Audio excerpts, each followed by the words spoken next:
ये Akashvani port Blair है। अब आप फरहीन हुसैन से प्रादेशिक समाचार सुनिए। पहले मुख्य समाचार। प्रधानमंत्री जन धन योजना के अंतर्गत द्वीप समूह में अब तक 22,600 से अधिक खाते खोले जा चुके हैं। अंडमान निकोबार कमान की ओर से आज जल स्थलीय आक्रामक निदर्शन प्रस्तुत किया गया और एमवी नानकौड़ी कल चेन्नई जाएगा। द्वीप समूह में प्रधानमंत्री जन धन योजना का सफलतापूर्वक क्रियान्वयन किया जा रहा है।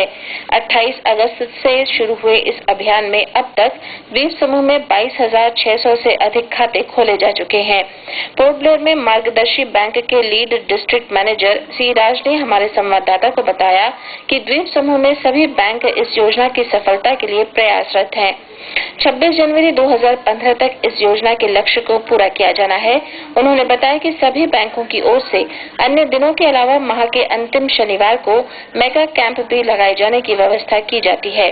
उन्होंने अब तक खाता नहीं खोल पाए व्यक्तियों से जल्द स्वयं का बैंक खाता खोलने की अपील की। अंडमान निकोबार कमान की ओर से आज कार्बाइन्स को तट पर एक आक्रामक निदर्शन प्रस्तुत किया गया। ये जल स्तरीय निदर्शन कमान के 14वें स्थापना दिवस मनाए जाने का एक हिस्सा था। इस अवसर पर अंडमान निकोबार कमान के commander in chief vice admiral Pradeep Kumar Chatterjee भी उपस्थित थे। कार्यक्रम में भारतीय नौसेना तथा वायुसेना के हेलीकॉप्टरों, नौसैनिक युद्धपोतों और नौकाओं पर सवार जवानों ने भाग लिया। ये निदर्शन पहली बार आम जनता के लिए प्रदर्शित किया गया था। भारी बारिश के बावजूद करीब 500 लोगों और 300 स्कूली बच्चों ने इस निदर्शन का अवलोकन किया। सरकार की ओर से पुलिस के आधुनिकीकरण के लिए कदम उठाए गए हैं। इसके अंतर्गत पुलिस विभाग में नई योजनाओं और सेवाओं की शुरुआत की जाएगी। अंडमान निकोबार पुलिस के उप अधीक्षक यातायात एमए नौशाद ने आकाशवाणी को बताया कि यातायात पुलिस में कुछ नई सेवाएं जल्द शुरू की जाएंगी, जिनमें ई चालान और महत्वपूर्ण सड़कों तथा चौराहों पर सीसीटीवी कैमरे लगाए जाने की योजना है। उन्होंने कहा कि इन नई सेवाओं के शुरू होने से द्वीप समूह में कानून तथा सुचारू यातायात व्यवस्था बनाए रखने में सुविधा मिलेगी। उद्योग निदेशालय की ओर से उद्यमिता विकास पर राज्य स्तरीय संगोष्ठी का आयोजन किया जाएगा। संगोष्ठी का विषय आजीविका के लिए स्वरोजगार तथा ग्रामीण विकास रखा गया है। 2 दिवसीय ये संगोष्ठी डॉक्टर BR अम्बेडकर प्रौद्योगिकी संस्थान के सभागार में 14 अक्टूबर को दिन में 10 बजे आरंभ होगी। संगोष्ठी के माध्यम से युवाओं को विभिन्न विभागों और प्रतिष्ठानों की ओर से दी जा रही सहायता के बारे में जानकारी देने का प्रयास होगा, जिससे कि ग्रामीण और शहरी इलाकों के स्वयं सहायता समूह और कारीगर स्वरोजगार को अपनाने के लिए आगे आएं।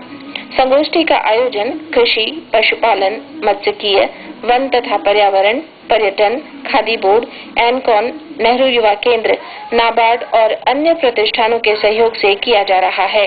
भाग लेने के इच्छुक युवा कल तक अपने नाम उद्योग निदेशालय में दर्ज करवा सकते हैं। एमवी नानकौड़ी कल चेन्नई जाएगा। अतिरिक्त सामान की जांच और यात्रियों की स्वास्थ्य परीक्षा दोपहर बाद 1 बजे से शाम 3:45 तक की जाएगी। जहाज शाम 4 बजे हेडोजटी से छूटेगा।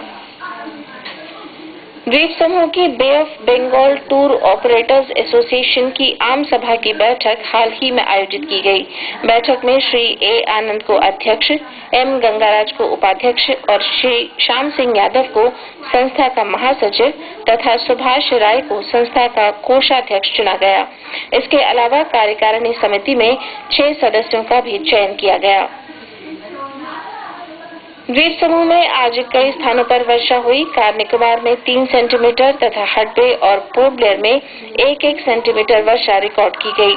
अगले 24 घंटों के लिए पूर्वानुमान है कि दक्षिण पश्चिम दिशा से 35 से 45 किलोमीटर प्रति घंटे की रफ्तार से तेज हवाएं चलेंगी और समुद्र अशांत रहेगा। मछुआरों को समुद्र में जाते समय सतर्क रहने की सलाह दी गई है।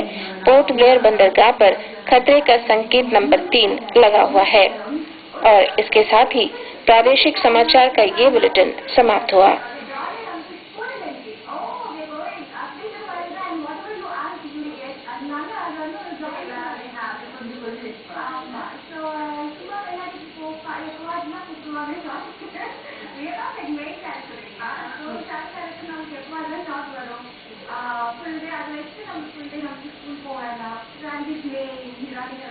ఆకాశవాణి వార్తలు చదువుతోంది.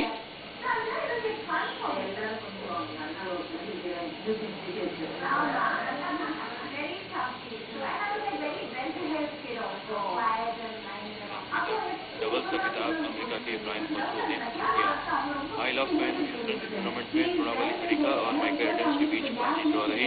पहली इंडियन सुपर लीग फुटबॉल आज से शुरू हो रही है और लुई हैमिल्टन ने Russian Grand Prix formula 1 race का खिताब जीता. मलेशिया के जोहर बारू में Sultan Johor Cup under 21 hockey tournament में पिछली बार के चैंपियन भारत ने आज अपने पहले मैच में न्यूजीलैंड को 2-1 से पराजित किया. भारत के लिए परविंदर सिंह ने 5वें और वरुण कुमार ने 43वें मिनट में गोल किया.